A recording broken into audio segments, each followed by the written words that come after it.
explain. Magkano yung expected or projected niyo ng gastos sa anniversary niyo? Magkano? Mr. Chair, the initial proposal ay 138 million proposal. Initial. Para saan po yun, Mr. Chair? Anniversary na ba? Anniversary po. Anong anniversary?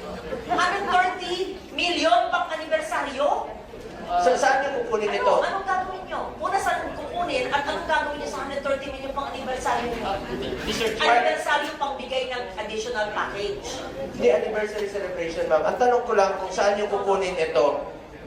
Sa part ba ng working budget ninyo kukunin yung 138? Ang iminungkahing budget na 138 na milyong piso para sa ika-30 anibersaryo ng PhilHealth ay nagdulot ng malaking kontrobersya.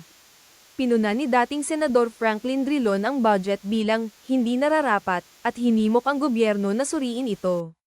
Gayunpaman, nilinaw ng PhilHealth na ang budget ay hindi pa pinal at nabawasan na sa 48 na milyong piso. Ang mga pondo ay inilaan para sa mga aktibidad sa buong bansa sa buong 2025, hindi lamang para sa isang solong kaganapan. Ang legalidad ng naturang budget ay nakasalalay sa kung sumusunod ito sa mga regulasyon sa paggastos ng gobyerno at kung ito ay itinuturing na makatwiran at kinakailangan ng mga kaukulang awtoridad. Dahil sa mga reklamo at pagsusuri ng publiko, malamang na ang budget ay sasailalim sa karagdagang pagsusuri at pagbabago. Bukod dito, napansin kamakailan ng PhilHealth dahil sa malaking surplus sa budget nito. Halimbawa, iniulat na ang PhilHealth ay may 150 bilyong pisong surplus mula sa budget nito noong 2024 kahit na walang subsidy para sa 2025. Ang surplus na ito ay nagdulot ng mga katanungan tungkol sa epektibong paggamit ng pondo at ang transparency ng mga alokasyon ng budget. Sa kabuuan, habang nagbibigay ang PhilHealth ng access sa impormasyon ng budget at mga ut ng performance, ang mga kamakailang kontrobersya ay nag-highlight sa pangangailangan ng patuloy na pagsusuri at transparency upang matiyak ang tiwala ng publiko. Ang iminungkahing budget na 138 milyong piso para sa ika-30 anibersaryo ng PhilHealth ay nagdulot ng ilang mga legal at ethical na alalahanin. Narito ang ilang posibleng legal na konsekwensya. Paglabag sa mga regulasyon sa paggastos ng gobyerno.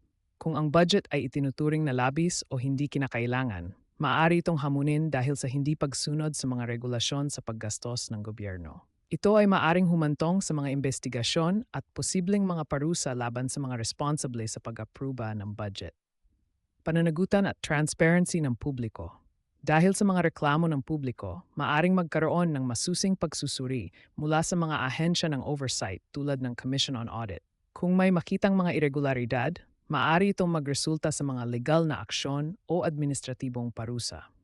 Pag-abuso sa pondo ng publiko. Kung matutukoy na ang mga pondo ay ginamit ng hindi tama o hindi wasto ang alokasyon, ang mga sangkot ay maaring harapin ang mga kaso ng graft at korupsyon. Ito ay maaring humantong sa mga legal na proseso at posibleng pagkakulong para sa mga mapapatunayang nagkasala. Epekto sa hinaharap na pondo. Ang kontrobersya ay maaring makaapekto sa mga hinaharap na alokasyon ng budget ng PhilHealth. Maaring magpataw ang mga mambabatas ng mas mahigpit na kontrol o bawasan ang pondo upang matiyak ang mas mahusay na disiplina sa pananalapi at pananagutan.